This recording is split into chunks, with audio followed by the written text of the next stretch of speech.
Breaking news Metro Global News kali ini terkait pertemuan Marlon Semiol awak media Metro Global News. Marlon menemui Omi, pria yang dulu pernah terkenal lewat perannya di sinetron Jaka Tingkir, Si Toloy, Dendam Nyi Pelet, dan beberapa judul film lainnya. Pada kesempatan yang sama Bang Omi bercerita tentang pengalamannya di film, dan di akhir obrolan Bang Omi berharap supaya mantan aktor dan aktris lawas lebih diperhatikan oleh organisasi perfilman PAFI. Saya akum, PD saya udah hilang karena sekarang ini penyakit sekarang ini yang saya alami sekarang ini dengkul saya. Jadi semenjak kena stroke sembuh larinya ke dengkul, itu kayak sendi ya, kena sendi. Mau nendang lagi saya udah nggak bisa, mau lari udah nggak bisa. Mungkin saya kalau misalnya dijorokin juga saya jatuh. Tapi betul ya, tapi tadi menurut Bang Omi kan mungkin karena ada cedera kaki, sudah kan masih banyak peran-peran yang lain yang mungkin bisa Bang Omi lakukan, entah sebagai orang tua kah atau apa gitu. Karena saya lihat-lihat Bang Omi masih bisa, wajahnya masih cocok untuk peran-peran orang tua, bapak atau dan lain sebagainya, atau bos-bos gitu.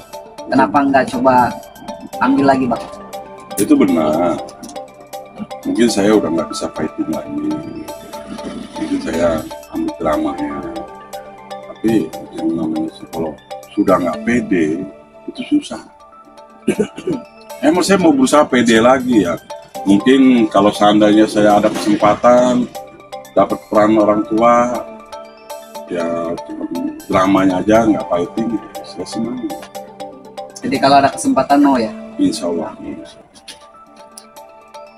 Tapi Bang, tadi selain peran-peran itu mungkin kalau mungkin dapat peran-peran kayak Jin atau apa, Buto Ijo atau apa, ya kayaknya masih cocok deh Bang Omi, tinggal dipoles-poles dikit gitu. Ya, namanya kita seorang pemain ya. Ya oke-oke aja. Yang penting kita bisa berakting. Dulu pernah saya di Kian Santang ya, temen nih ngajakin nih, Mi, syuting besok. Jadi apa? Jadi Adipati, kita butuh 3 orang. Besok berangkatlah nih. Saya nih sama teman saya. Masuklah keluaran kostum, ya kan? Saya heran. Jadi pakai kostum. Kostum saya begini, ya kan? Waduh, kayaknya jadi jin nih, ya kan? Ya, saya bilang wah belajar ke teman saya itu kan ya, saya dijanjiin jadi Adipati nggak tahu jadi jin, ya kan? Jadi pernah punya pengalaman seperti itu ya?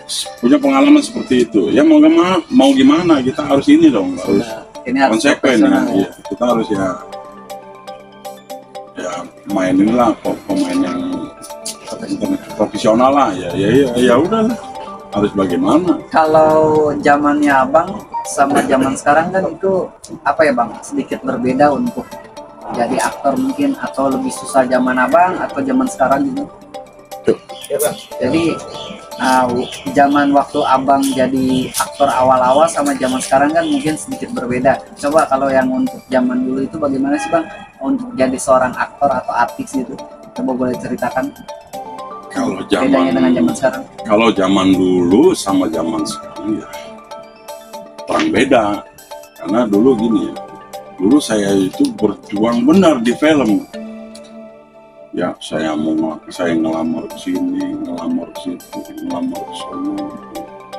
Dan paling diterima fotonya. Ya mungkin kalau saya pergi, mungkin dia masukin tangsangan. Ya kan? Jangankan mau dapat peran yang bagus ya. Kita mau jadi figuran megang tombak aja susah. Ya kan? Kalau sekarang ini mau jadi artis atau jadi aktor itu gampang, karena banyak TV swasta ya kan. Apalagi kalau kita syuting, ada temen syuting ya, kita diajak main, yuk kita ikut gue yuk nonton ya, seenggaknya kan diajak figuran ya. Itulah gampangnya zaman sekarang ini. Kalau untuk zaman dulu abang itu apa ya, budget terendah dan tertinggi yang pernah abang alami sekitaran berapa itu Bang? Masih ingat nggak mungkin?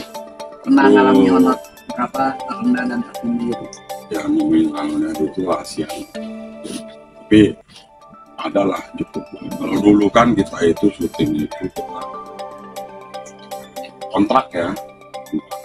Dulu itu kalau callingan itu kita zaman dulu itu pakai kertas catat dulu itu kan kita zaman nggak ada handphone. Kalau sekarang kan zaman canggih ada handphone. Kalau dulu itu pakai telepon rumah. Nah kebetulan dulu telepon rumah itu ya saya minjem sama tetangga. Kalau misalnya ada telepon dari perusahaan film, dikasih tahu, Bang, ini kan disamperin, Bang, ada telepon tuh dari kantor film. Saya datang, jawabannya dari kantor film, Bang, besok ke kantor ya. Oke. Barulah adanya pager, ya kan, pager, ada itu telepon apa tuh, HP Nokia ya, Nokia pisang ya kan. Barulah sekarang ini ada HP yang canggih, yang Android. Jadi beda ya, kalau dulu PH-nya hubungin langsung, Iya. langsung terima abangnya, nggak pakai kalau istilah anak sekarang agensi atau telat. Karena kalau pakai agensi atau ini yang sekarang ini dapat berapa dari PH-nya, terus kita kena potongan cas oleh korlap atau agensi yang tidak sesuai sampai dengan ke anaknya tersebut atau pelanggannya tersebut. Sebenarnya sih dulu juga ada korlap, agensi, itu kan mereka yang melalui agensi. Kalau abang kan Langsung bener-bener abang tuh berjuang, nyari job sendiri, jalan sendiri. Nah, kalau biasanya kan kalau agensi itu dipotong 25%. Dan dulu agensi juga itu ada kode etik atau larangan-larangan ya, seperti memberikan nomor HP kepada perusahaan, karena semua job itu udah diambil oleh agensi. Metro Global News mengabarkan dari Jakarta.